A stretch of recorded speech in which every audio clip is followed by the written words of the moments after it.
Assalomu alaykum obunachilar. Navbatdagi zakaz pressimizni oldik. 2026-yil 25 fevral kuni bu pressimizni topshiryapmiz. Bu pressimiz rasmiy keladigan bo'lsak 170 ga 270 bo'ldi. Portun balandligi 50 sm, o'shotgasi 70, poldan 120 bo'ldi. 4 tarafiga ham shu yerga qilib berdik. 2 moso pressimiz, bu pressimiz Xorazm viloyati Yangi bozor tumanida. Bo'stalama. Bulardan meni o'zlari olib ketadi. Men birini olib ketdim, yana birini olib o'tirmiz. Mana xudo xolasa 2 mo'sli. Ko'ngildagidan bo'lib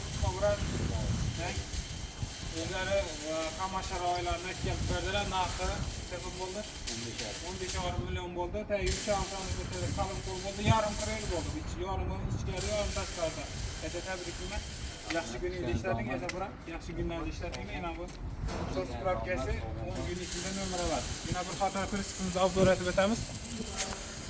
Mana tagida 3,5 sm qalin qo'llardan Xadovoy qismlari 76lik Broi Torola, Rossiyskiy 24 strmenkasi, traktor press risollarini hamazadir, hamma narsasi bor. 15lik lasetli balonlar bilan.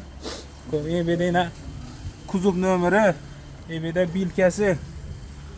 Mana qamashar oylarni keldilar, o'zimiz qolganini ustamga qilib berdik. Razmeri 170 ga 270 bo'ldi, yarim qiril bo'ldi. Kimga shunday presslar kerak bo'lsa, ekranda telefon nomerlarimizni qo'yamiz, murojaat qilaverasizlar. Har xil turda presslarimiz bor.